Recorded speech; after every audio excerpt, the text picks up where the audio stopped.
ഈശോയിൽ ഏറ്റവും പ്രിയപ്പെട്ടവരെ, പന്തക്കുസ്ത ഒരുക്ക പ്രാർത്ഥനയുടെ 2ാം ദിവസത്തിലേക്ക് എല്ലാവർക്കും സ്വാഗതം. പലപ്പോഴും മനുഷ്യർ ചോദിക്കുന്ന ഒരു ചോദ്യമാണ്, നമ്മളെല്ലാവരും പരിശുദ്ധാത്മാവിനെ ആഗ്രഹിക്കുന്നുണ്ട്, പ്രാർത്ഥിക്കുന്നുണ്ട്, ദാഹിക്കുന്നുണ്ട്. പക്ഷെ എന്തിനു വേണ്ടിയാണ് മനുഷ്യൻ പരിശുദ്ധാത്മാവിനോട് പ്രാർത്ഥിക്കേണ്ടത്? പരിശുദ്ധാത്മാവിന്റെ അഭിഷേകം എന്തിനാണ് നമ്മുടെ ജീവിതത്തിൽ ഉണ്ടാകേണ്ടത്? ഭൗതിക അനുഗ്രഹങ്ങൾക്ക് വേണ്ടിയോ, അല്ലെങ്കിൽ ഏതെങ്കിലും ഒരു അത്ഭുതം പ്രവർത്തിക്കാനോ, മറ്റുള്ളവരുടെ മനസ്സറിയാനോ, വരങ്ങൾക്കോ ദാനങ്ങൾക്കോ ഒന്നും വേണ്ടിയാകരുത് പരിശുദ്ധാത്മാവിനെ നമ്മൾ ആഗ്രഹിക്കേണ്ടത്. വചനം ഇങ്ങനെ പറയുന്നുണ്ട്. യോഹന്നാന്റെ സുവിശേഷം 16-ാം അധ്യായം 8-ാം വാക്യമുണ്ട്.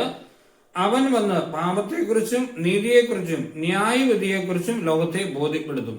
അതായത് എന്തിനാണ് പരിശുദ്ധാത്മാവ്? പരിശുദ്ധാത്മാവ് വരുന്നതും നമ്മൾ പരിശുദ്ധാത്മാവിന് വേണ്ടി ആഗ്രഹിക്കേണ്ടതും പാപമില്ലാതെ ജീവിക്കാൻ വേണ്ടിയാണ്. വേറൊരു ഭാഷയിൽ പറഞ്ഞാൽ ഒരു വിശുദ്ധ ജീവിതം നയിക്കാനാണ് പരിശുദ്ധാത്മാവിന് വേണ്ടി നമ്മൾ ആഗ്രഹിക്കേണ്ടത്, നമ്മൾ ദാഹിക്കേണ്ടത്. കർത്താവിനോട് ഇങ്ങനെ പ്രാർത്ഥിക്കുക: കർത്താവെ, പാപമില്ലാതെ ഒരു വിശുദ്ധ ജീവിതം നയിക്കാൻ എനിക്ക് അങ്ങയുടെ ആത്മാവിനെ വേണം. എങ്കിൽ മാത്രമേ സാധിക്കുകയുള്ളൂ. കാരണം നമ്മളൊക്കെ കുംസാരിക്കുന്നവരാണ്. ഓരോ കുംസാരം കഴിഞ്ഞും എത്രയോ പ്രതിജ്ഞകൾ നമ്മൾ എടുത്തിട്ടുണ്ട്. പക്ഷെ പലപ്പോഴും മനുഷ്യന്റെ ഒരു ദയനീയ അവസ്ഥ, ഈ എടുത്ത പ്രതിജ്ഞകളിലൊക്കെ ഉറച്ചു നിൽക്കാൻ പറ്റുന്നില്ല. വീണ്ടും വീണ്ടും പാപങ്ങളിൽ വീണു പോവുകയാണ്. ഇതിനുള്ള പരിഹാരം ഇത്രയേ ഉള്ളൂ: മനുഷ്യന് വിചാരിച്ചാൽ ഒരു വിശുദ്ധ ജീവിതം നയിക്കാൻ സാധിക്കില്ല.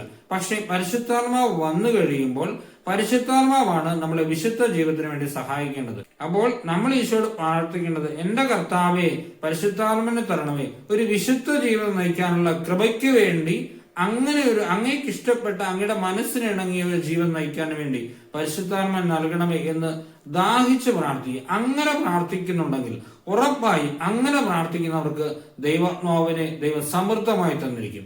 ഈശോ അനുഗ്രഹിക്കട്ടെ. പരിശുദ്ധാത്മാവേ, നീ എഴുന്നള്ളി വരണമേ എന്റെ ഹൃദയത്തിൽ, ദിവ്യദാനങ്ങൾ ചിന്തി എന്നുള്ളിൽ ദൈവസ്നേഹം നിറയ്ക്കണേ. നമുക്ക് പ്രാർത്ഥിക്കാം. പിതാവിനോടും പുത്രനോടും കൂടെ ഒന്നായിരിക്കുന്ന പരിശുദ്ധാത്മാവേ, എല്ലാവരെയും വിശദീകരിക്കുകയും ആശ്വസിപ്പിക്കുകയും ചെയ്യുന്നവനെ, അങ്ങയുടെ ദാസരുടെ ഹൃദയങ്ങളിൽ നിറയണമേ. അവിടുന്ന് അത്യുന്നതനായ ദൈവത്തിൻ്റെ ദാനവും ജീവന്റെ ഉറവിടവും ആധ്യാത്മിക അഭിഷേകവുമാണ്. അഗ്നീയ സ്നേഹവുമാണ്. അങ്ങയുടെ ദാനങ്ങളും ഫലങ്ങളും കൊണ്ട് ഞങ്ങളെ സമരരാക്കണമേ. വിശുദ്ധിയോടുകൂടി ചിന്തിക്കുവാനും വിനയത്തോടുകൂടി സംസാരിക്കുവാനും വിവേകത്തോടെ പ്രവർത്തിക്കാനുമുള്ള വരം ഞങ്ങൾക്ക് നൽകണമേ.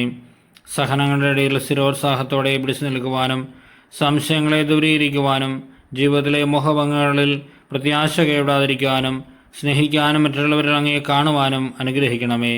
സർവശക്തനായ പിതാവിനോടും അവിടുത്തെ ഏകജാതനായ യേശു ക്രിസ്തുവിനോടും കൂടെ എന്നും ജീവിച്ചു വാഴുന്ന അങ്ങയ്ക്ക് എല്ലാ സ്തുതിയും മഹത്വവും കൃതജ്ഞതയും ഉണ്ടായിരിക്കട്ടെ. ആമേൻ.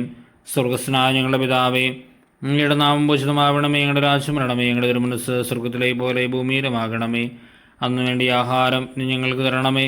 ഞങ്ങളുടെ തിരച്ചിരുന്നവരോട് ഞങ്ങൾ ക്ഷമിക്കുന്ന പോലെ ഞങ്ങളോട് ക്ഷമിക്കണമേ. ഞങ്ങളെ പ്രലോഭനത്തിൽ തരുതേ, തിന്മയെ ഞങ്ങളെ രക്ഷിക്കണമേ. നന്മ നിറഞ്ഞു പറയുമേ, സുസ്ഥീ കർത്താവ് അങ്ങയിലൂടെ സ്ത്രീകൾ അനുഗ്രഹിക്കപ്പെട്ടവളാകുന്നു. അങ്ങയുടെ ദുരിതത്തിന് ഫലമായി ഈശോ അനുഗ്രഹിക്കപ്പെട്ടവനാകുന്നു. പരിശുദ്ധ മറിയമേ, തമ്പുരാന്റെ അമ്മേ, പാപികളായ ഞങ്ങൾക്ക് വേണ്ടി എപ്പോഴും ഞങ്ങളുടെ മരണസമയത്തും തമ്പുരാനോട് അപേക്ഷിക്കണമേ. പിതാവിനും പുത്രനും പരിശുദ്ധാത്മാവിനും സ്തുതി, ആദ്യം മുതൽ എന്നേക്കും. ആമേൻ.